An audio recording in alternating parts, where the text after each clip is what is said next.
Breaking Gulf News. Abuja, Nigeria on Wednesday finally got a new government after more than 5 months of waiting, as 36 ministers and junior ministers swore the oath of allegiance and were assigned formal roles. The ceremony at President Muhammadu Buhari's official residence in the capital, Abuja, brought to an end 166 days in which he has effectively been in sole charge of Africa's leading economy.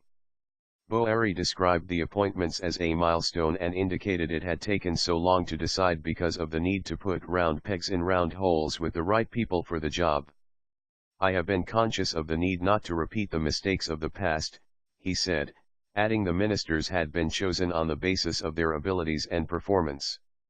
As expected, Buhari, who has been seeking to streamline government and cut endemic corruption, slashed the number of ministries from 36 to 24, making some nominees only junior ministers. He confirmed he would take charge of the oil portfolio. The head of the state-run Nigerian National Petroleum Corporation /NNPC Ibe Kachikwu, will be his deputy and responsible for overseeing the day-to-day running of the sector.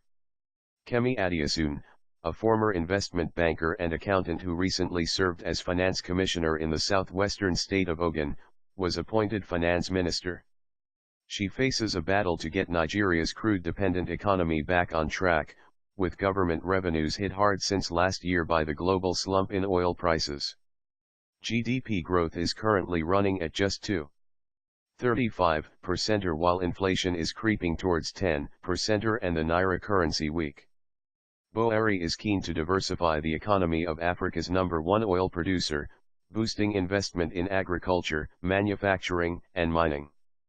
Since taking office on May 29, he has given priority to the fight against Boko Haram, whose Islamist insurgency has left at least 17,000 dead and made more than 2.5 homeless since 2009. The defense portfolio was handed to retired Brigadier General Mohammed Mansur Dan Ali, who was preferred to former Army Chief Abdul Rahman Dambeza, who was appointed Interior Minister. Intellectual property lawyer Jeffrey Onyema was appointed Foreign Minister. Former Lagos State Governor Babatunde Fashola was handed Power, Works and Housing, while the former Rivers State Governor Rotimi Amici got Transport. Fashola and Amici are both political heavyweights in Buhari's governing All Progressives Congress /APC party. The latter served as Buhari's campaign manager during elections in March. The lack of ministers since May left Nigeria in political limbo and created uncertainty in the business world. Political stasis has bred economic stasis, through cargoes stranded at ports, an uncertain investment climate and delayed spending decisions. Michael Famoritai, editor-in-chief of Nigeria Business, Economy, and Finance Analyst Steers, told AFP.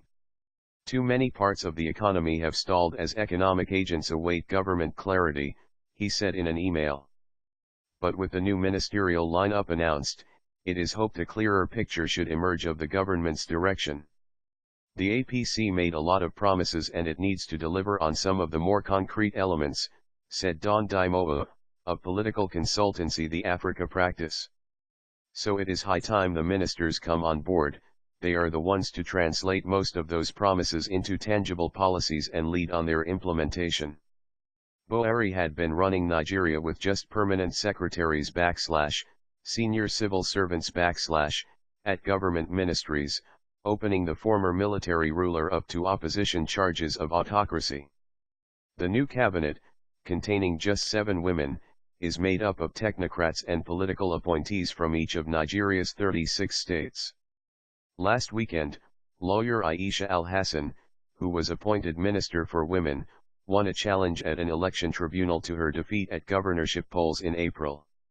She has indicated she will take up the post in Eastern Taraba State, becoming Nigeria's first female state governor in the country's 55-year independent history. AFP